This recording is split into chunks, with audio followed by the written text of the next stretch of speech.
Bienvenue en direct sur KTO pour la dernière étape de la visite du pape François en Campanie. Une journée entière passée à la rencontre de différents lieux emblématiques de Naples et surtout une journée très dense durant laquelle le pape François a souhaité rencontrer tour à tour les différentes catégories de la population de Naples et de sa région.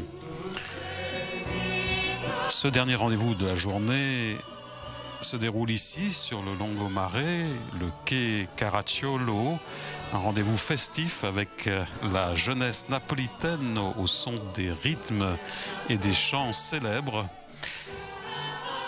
La Via Caracciolo est une longue et large promenade de Naples au bord de la mer, où l'on rend honneur à la figure de l'amiral Francesco Caracciolo, héros de la République napolitaine, pendu en 1799 par Nelson au mât de son navire, jeté dans les eaux du golfe de Naples, mais dont le corps a refait surface, a été recueilli sur la côte de Sainte-Lucie. Flavio. Alors, on est dans un endroit mythique, je dirais, de Naples. Alors, de la Via Caracciolo, on peut voir, j'espère qu'on pourra la voir d'ailleurs, l'île de Capri, le Vésuve, et un endroit aussi très aimé par les Napolitains, c'est la forteresse du château de Lof, le Castel dell'Ovo. Alors, je t'avoue, je suis particulièrement ému, que de souvenirs. Je me souviens les promenades que je faisais étant jeune ici à Via Caracciolo. C'est vraiment une très belle journée.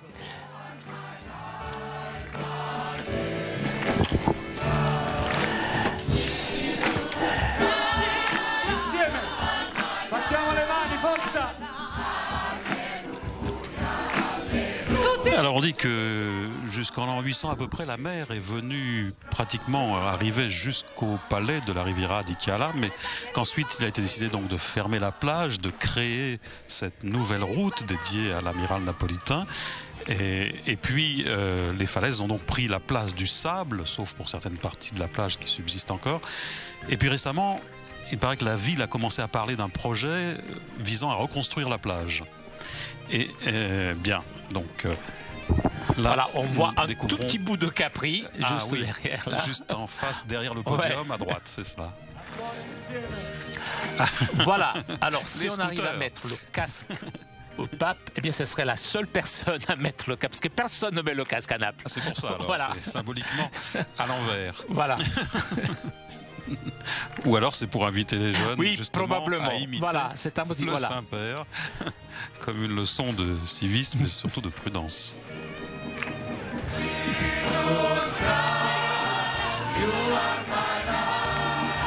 Ah, et voilà, hymne des JMJ. Il nous reconduit aussi bien des années en arrière à travers les différents chants des différentes journées mondiales de la jeunesse. Jésus-Christ, you are my life. Jésus-Christ, tu es ma vie. Voici les deux couples qui ont accompagné le Saint-Père, un couple de jeunes fiancés. C'est ça, des jeunes fiancés et puis deux anciens, enfin oui, des voilà. personnes âgées. Oui.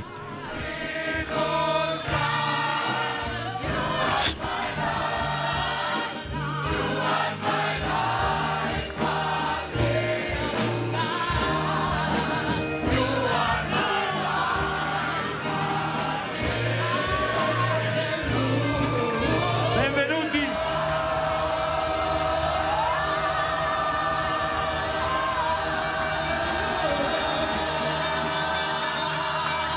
Uno, due, tre! Buonasera, Buonasera France, ben arrivato, grazie. Bonsoir, France. C'est comme ça qu'on appelle Francesco en napolitain.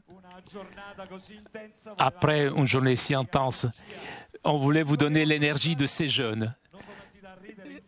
Je voulais vous saluer en espagnol.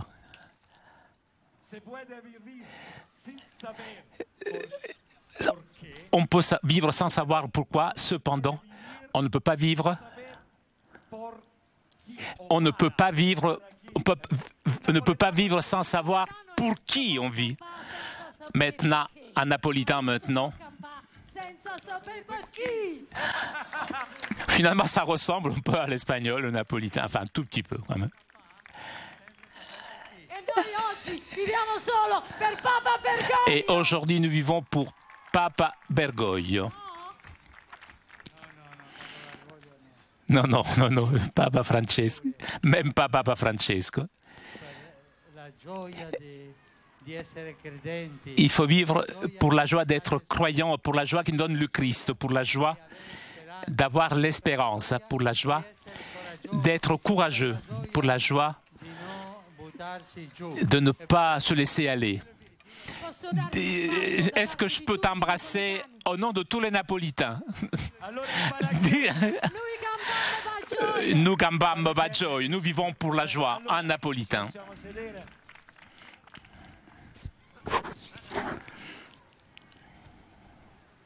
Allora sì, les trois questions, les enfants, les jeunes qui doivent poser des questions vont arriver. Cercate di raggiungere velocemente il palco, velocemente. Forza.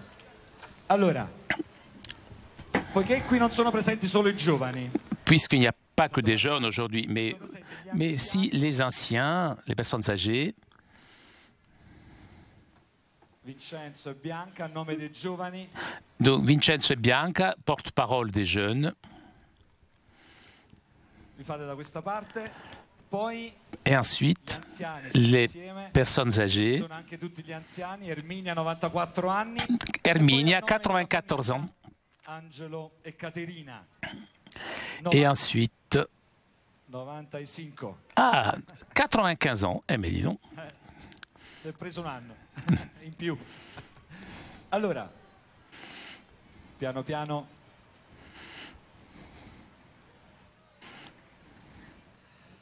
Iniziamo allora con le domande. Prima On commence par les questions, donc d'abord les jeunes. Papa Francesco, ascoltiamo tutti, grazie.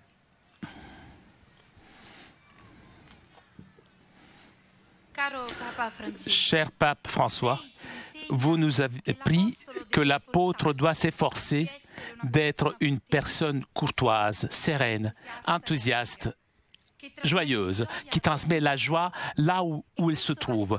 Et cela est très important pour nous. Toutefois, est tout aussi grande l'envie de rêver, d'espérance qu'il y a dans nos cœurs. Pour cela devient difficile de conjuguer les valeurs chrétiennes avec les erreurs, les difficultés, les conditions qui nous entourent au quotidien. Saint-Père, dans les silences de Dieu, comment planter des semences d'espérance pour faire naître la terre de la justice, de l'authenticité, de l'amour véritable, cet amour qui dépasse toute limite humaine.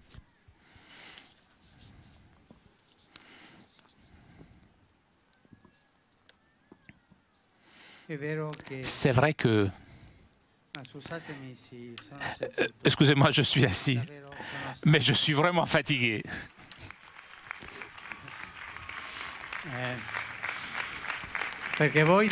Vous, les Napolitains, ouais. Vous bougez beaucoup, vous. Notre Dieu, c'est un Dieu des paroles, c'est un Dieu des gestes, c'est un Dieu des silences. Dieu des paroles, nous les avons dans les Bibles, il y a les paroles de Dieu. Dieu nous parle, nous cherche. Le Dieu des gestes, c'est le Dieu. On pense à la parabole du bon pasteur qui vient nous chercher, qui nous appelle par notre prénom, qui nous connaît mieux que nous-mêmes, qui toujours, il nous attend, qui nous pardonne toujours, qui toujours nous comprend avec ses gestes de tendresse, et le Dieu du silence. Pensez au silence, au grand silence. Dans la Bible, par exemple, le silence dans le cœur d'Abraham, lorsqu'avec son fils aller pour l'offrir en sacrifice, 2 jours en montant sur la montagne. Mais lui, il n'osait pas parler à son fils. Son fils, il avait compris qu'il y avait quelque chose. Et Dieu se taisait. Le plus grand silence de Dieu a été la croix. Jésus a entendu ce silence du Père jusqu'à l'appeler abandon. Père, pourquoi tu m'as abandonné? Et ensuite,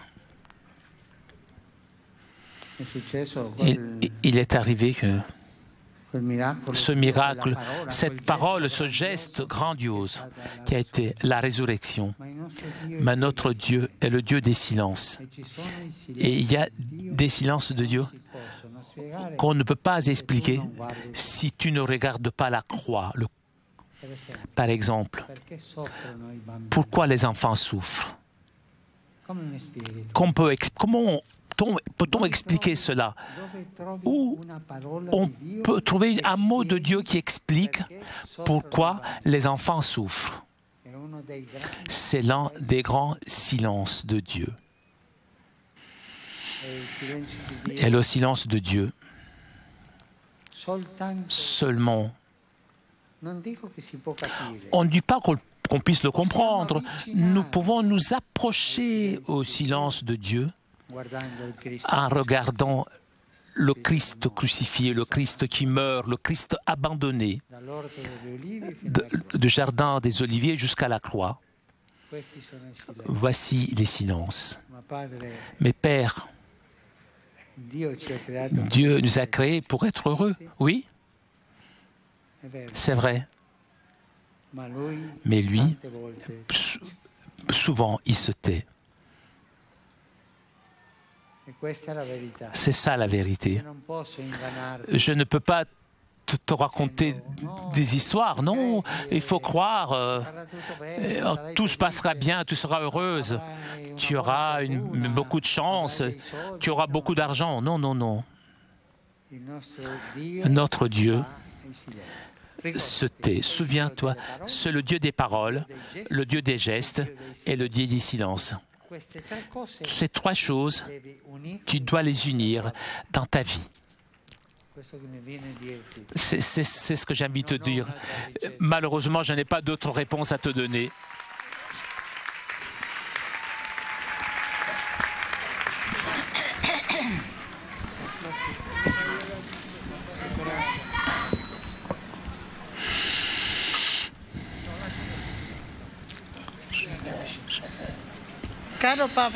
Cher Pape François, je m'appelle Irmigne, j'ai 95 ans. Je remercie Dieu pour le don d'une longue vie et je vous remercie aussi, vous, parce que je vous défends tout le temps. Lorsque je suis resté seul, j'ai eu peur de devoir quitter ma maison pour terminer dans une maison de repos, dans une sorte de dépôt pour les personnes âgées dont vous avez parlé, mais j'ai eu la grâce de rencontrer des anges, comme moi je les appelle, qui appartiennent à une communauté chrétienne, des jeunes, des moins jeunes, qui m'aident, qui me rendent visite, qui me soutiennent dans mes difficultés quotidiennes. Leur amitié m'a donné tellement de force et tellement de courage. Comment nous tous, nous pouvons vivre de plus une Église qui soit famille de toutes les générations, pas en rejetant les personnes âgées. Comment pouvons-nous faire que la société puisse enfin entendre les anciens, les faire participer à la vie de la société? Mais reposez-vous, asseyez-vous. Parce que quand j'entends que vous avez 95 ans, si vous avez 95 ans, je suis Napoléon. Mais, félicitations. Ah, vous les portez vraiment très bien. Vous avez dit un mot clé dans notre culture, rejeté. Les personnes âgées sont souvent rejetées parce que notre société, ce qui n'est pas utile, eh bien, il le jette, c'est notre société. Hein? Les enfants ne sont pas utiles. Pourquoi avoir des enfants? Il vaut mieux ne pas en avoir. Mais j'ai de l'affection. Avec un petit chien et un chat, ça va. Voilà notre société. Et combien de personnes préfèrent rejeter les enfants et se reconforter avec un chien ou un chat?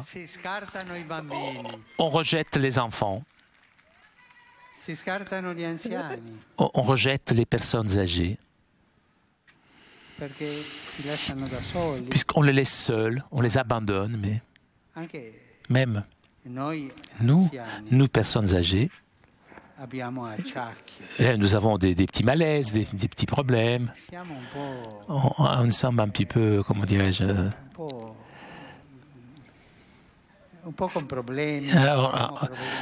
on crée des problèmes aux autres, nous avons des problèmes, et les gens peut-être nous rejettent. Ils n'acceptent pas, ils ne nous acceptent pas. Et aussi, il y a cette habitude de, excuse-moi le mot, de le laisser mourir. Comme nous aimons utiliser des euphémismes, disons un mot technique, euthanasie. Mais non seulement l'euthanasie, quand on te pique et on te fait mourir, mais l'euthanasie cachée, celle de ne pas donner les médicaments, ne pas te donner, de rendre ta vie triste. Et donc, c'est comme ça qu'on meurt. Ce chemin que vous avez trouvé, c'est la meilleure des médicaments pour vivre longtemps. La proximité, l'amitié, la tendresse. Je demande aux enfants, aux fils qui ont des parents âgés, vous êtes proche de vos parents? Et si vous les avez dans une maison de repos, parce que chez vous, on ne peut pas les garder. Oh, ça peut arriver. Est-ce que vous allez les voir?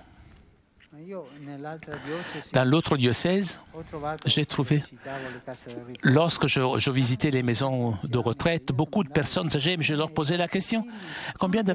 oui, ça va avec mes enfants. Est-ce qu'ils viennent vous voir? Et ils ne répondent pas oui, oui, oui, oui. Je m'en apercevais tout de suite. Quand ils sont venus la dernière fois, et à la fin, ils disaient pour Noël. Et on était au mois d'août. Ils les abandonnent sans affection. L'affection, c'est le médicament, la médecine la plus importante. Et nous tous, nous avons besoin d'affection. Et en avançant avec l'âge, encore plus. Et vous, fils qui avez des parents âgés, je vous demande de faire un examen de conscience. Que dit le 4e commandement? Est-ce que tu vas les rendre visite? Est-ce que tu passes du temps avec eux, avec ton papa ou ta maman âgée? J'aime raconter une histoire qu'on m'a racontée chez moi quand j'étais enfant. Il y avait un grand-père qui habitait avec son fils, avec sa belle-fille. Mais le grand-père, il était vieux. Et finalement, le pauvre, lorsqu'il mangeait, il prenait la soupe et il était sale. Un jour, le papa a décidé qu'il ne mangerait plus avec les autres membres de la famille parce que c'était pas beau à voir. Il ne pouvait pas inviter des amis. Il a fait acheter une petite table Et le grand-père mangeait dans la cuisine, tout seul. La solitude, c'est le poison le plus grand pour les personnes âgées. Un jour, il rentre de son travail et il voit son fils qui avait 4 ans qui jouait du bois, des clous, un marteau. Mais qu'est-ce que tu es en train de faire? Eh papa, je fais une petite table. Et pourquoi? Comme ça, lorsque tu seras âgé, tu pourras manger aussi sur cette petite table. Ce que l'on sème, l'on recueille. Vous, les fils, le 4e commandement. Tu donnes de l'affection à tes parents. Est-ce que tu les embrasses? Est-ce que tu leur dis que tu les aimes? Et s'ils dépensent beaucoup d'argent en médicaments, est-ce que tu leur fais des reproches? Faites un examen de conscience. L'affection est le médicament le plus grand pour nous, les personnes âgées. Ce témoignage que tu nous as donné avec vos amis, qui sont vraiment excellents, très bons, vous devez le raconter beaucoup, souvent, afin que les gens puissent avoir envie de faire la même chose. Jamais rejeter une personne âgée. Merci.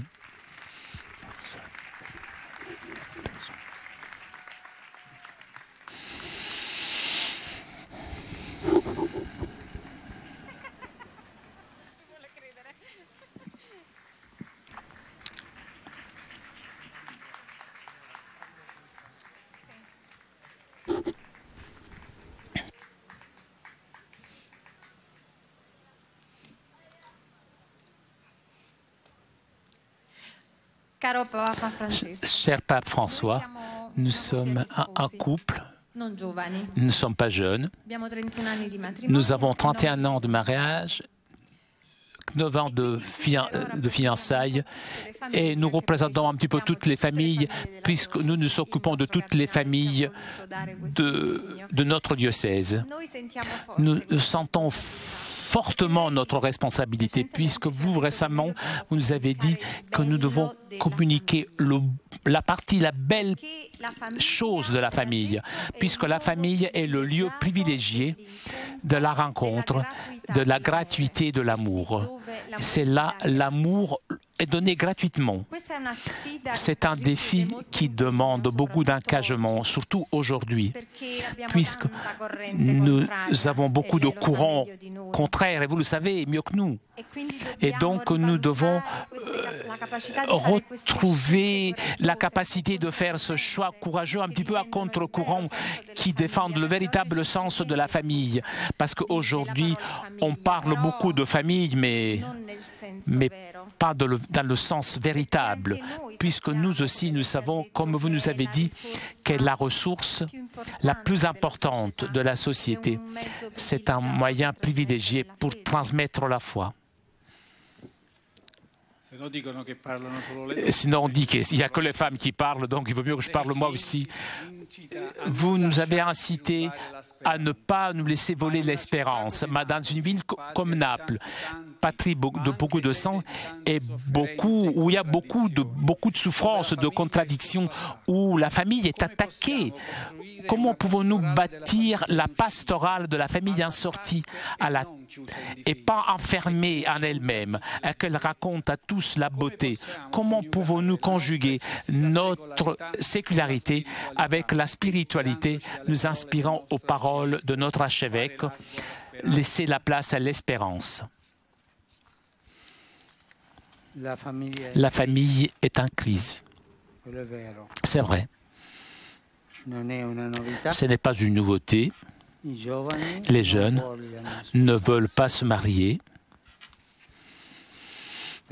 Ils préfèrent cohabiter tranquillement, sans compromis. Et après, si un enfant arrive, ah ben, on verra peut-être, on va peut-être se marier. Ce n'est pas une chose qui est à la mode de se marier aujourd'hui. Ensuite, souvent dans l'Église, je me pose la question, toi qui viens te marier, est-ce que tu le fais parce que vraiment tu veux recevoir, est-ce que tu veux recevoir ce sacrement ou tu viens parce que socialement on doit faire comme ça? Ça m'est arrivé il n'y a pas très longtemps. Après une longue cohabitation, un couple s'est marié, un couple que je connaissais. Et lorsque, encore nous ne savons pas, parce qu'on cherche l'Église qui soit en harmonie avec mon vêtement, et nous cherchons aussi le restaurant qui soit proche de l'Église. Et ensuite, nous devons offrir des cadeaux aux invités. C'est ça ta foi? C'est un fait social, ça. C'est la famille est en crise. Ensuite, il y a les colonisations idéologiques. Ah oui, ces choses qu'il y a en Europe, qui vient aussi de l'autre côté de l'océan, des mondalités, des propositions, et aussi cette erreur de l'esprit humain, la théorie del Genda, et qui dit que beaucoup de confusion. La famille est attaquée de tous les côtés, est en danger. Comment pouvons faire avec la sécularisation, une sécularité qui est active, le sécularisme actif? Comment on peut faire avec ces colonisations idéologiques? Quoi faire avec une culture de ne pas voir la famille? Il vaut mieux ne pas se marier, il vaut mieux rester chez soi. Qu'est-ce qu'on peut faire? Je n'ai pas de réponse, je n'ai pas de recette. L'Église est consciente de cela et le Seigneur est inspiré de convoquer ce synode sur la famille, sur tant de problèmes. Comment on prépare les couples qui viennent pour se marier? Allez, on prépare 3 conférences. Est-ce que cela est suffisant? Une petite préparation? La foi, comment peut rentrer? Ce n'est pas facile. La préparation au mariage, ce n'est pas quelque chose qui est le résultat d'un cours. Un cours de langue. Allez, vous devenez des époux en 8 leçons. C'est une autre chose. Il faut commencer en partant de chez toi, des amis, de la jeunesse, les fiançailles. Les fiançailles ont perdu le sens sacré du respect aujourd'hui. Normalement, fiançailles et cohabitation, c'est presque la même chose. Pas toujours. Mais souvent, comment préparer des fiançailles qui mûrissent? Lorsque les fiançailles, c'est bon, les fiançailles sont bonnes, on arrive naturellement au mariage. Mais c'est une crise. Je vous demande de prier beaucoup. Je n'ai pas de recette pour cela aussi. Mais le témoignage de l'amour, le témoignage de comment résoudre les problèmes. Le mariage Dans le mariage, on peut se disputer, c'est normal. Et il y a des assiettes qui volent. Est-ce que vous avez cassé des assiettes? Ah, vous avez utilisé des assiettes en plastique. Oui, il vaut mieux. Comme ça, ils ne se cassent pas. Lorsque cela grandit, on détruit la famille. Je vous donne un conseil. Disputez-vous autant que vous voulez, mais ne terminez pas la journée sans faire la paix. Et pour cela, il ne faut pas se mettre à genoux, non. Mais il suffit avec une caresse. Pourquoi? Parce que lorsqu'on se dispute, il y a une sorte de rancune qui se forme. Si on fait la paix, ça va. Mais la rancune, froid de lendemain, est beaucoup plus difficile à résoudre. Faites la paix le même jour. C'est un conseil. Ensuite, demandez à l'autre si quelque chose lui plaît ou lui plaît pas, demandez à son conjoint. Vous êtes deux. Le je, le moi, ce n'est pas valable dans le mariage, c'est le nous. Mais aussi, il est vrai ce que l'on dit des mariages, des joies à deux, 3 fois de la joie. La douleur, la peine, la douleur à deux, c'est la moitié de la douleur, la moitié de la peine. Mais cela se fait par la prière, beaucoup de prières, le témoignage. L'amour ne s'éteigne pas, parce que toujours dans la vie, il y a des épreuves dures à dépasser. On ne peut pas perdre l'illusion ou trouver une autre personne qui dise « si j'avais connu cette personne plus tôt, si j'avais épousé cette autre personne, tu ne l'as pas connue avant. Il est arrivé tard. Donc, allez, on ferme la porte tout de suite. » Ces choses, faites attention. Faites attention. Avec ce témoignage, avancez. Mais je reviens au début. La famille est en crise. Ce n'est pas facile de donner une réponse. Témoignage et prière.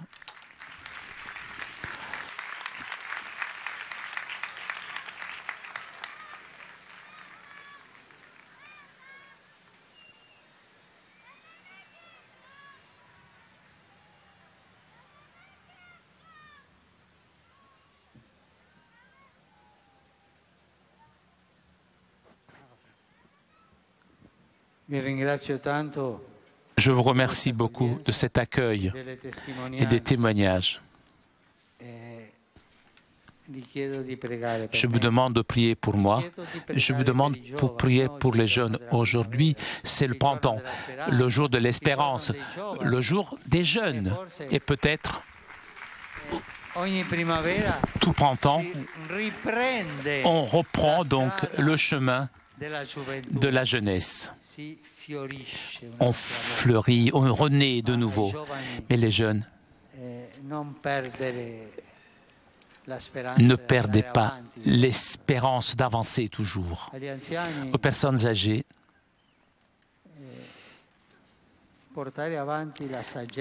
faire avancer la sagesse de la vie. Les personnes âgées sont comme le bon vin lorsqu'il vieillit. C'est du bon vin. Il a quelque chose de bon qui est utile aux autres, aux jeunes. Les jeunes et les personnes âgées ensemble. Les jeunes ont la force. Les personnes âgées, la mémoire et la sagesse. C'est un peuple qui ne soigne pas les jeunes, qui ne leur donne pas du travail, du chômage, donc, et qui ne s'occupe pas des personnes âgées. C'est un peuple qui n'a pas d'avenir. Il n'a pas d'avenir, ce peuple. Est-ce que vous avez compris? Et si nous voulons que notre peuple ait un avenir, nous prenons soin des jeunes en leur donnant du travail, en leur donnant des chemins pour sortir de cette crise, leur donnant des valeurs. Et nous prenons soin aussi des personnes âgées qui sont ceux qui nous donnent de la sagesse. Et maintenant, prions la Vierge Marie et Saint Joseph afin qu'ils protègent les jeunes, les personnes âgées et les familles.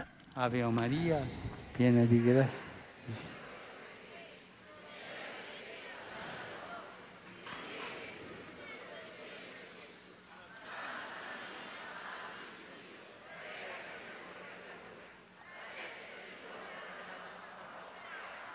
San Giuseppe, vi benedica Dio Onnipotente, Padre, Figlio e Spirito Santo.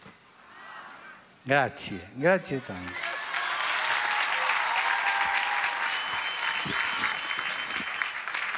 E adesso mi congedo. Je rentre à Rome. Je vous souhaite le meilleur et Cameron vous accompagne. Que la Vierge vous accompagne.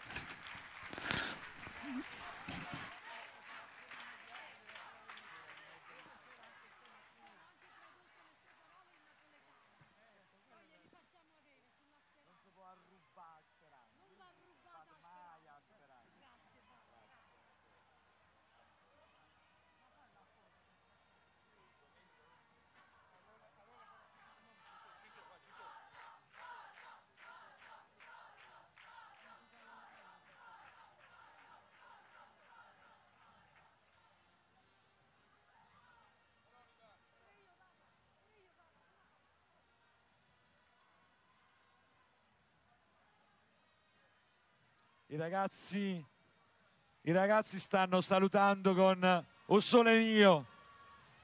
Una foto con i ragazzi. Voilà, alors qu'on entonne la célébrissime chanson O Sole Mio, hein? Enfin, pour l'instant on l'entend pas, mais... Sentiamo...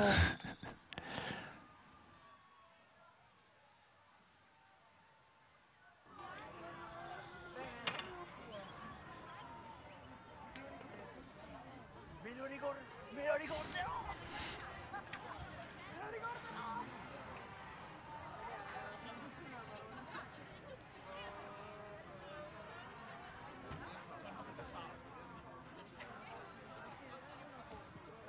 Prova.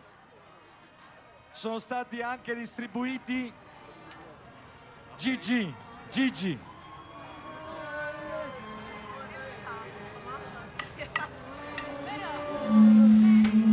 Seguiamo sulle note O Sole Mio, salutiamo Papa Francesco. Un applauso tutti insieme a Papa Francesco, alzate le bandierine, un applauso!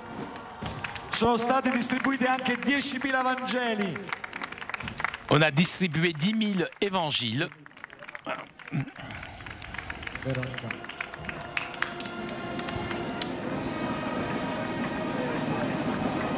Io sono visto a fronte a te, Papa Francesco! I ragazzi! Grazie Papa! I giovani, gli anziani! Grazie Papa! Alzate le bandierine, salutiamo Papa Bergoglio! Vi salutano! E noi, il coro giovane della diocesi di Napoli, vi saluta! Viva il Papa!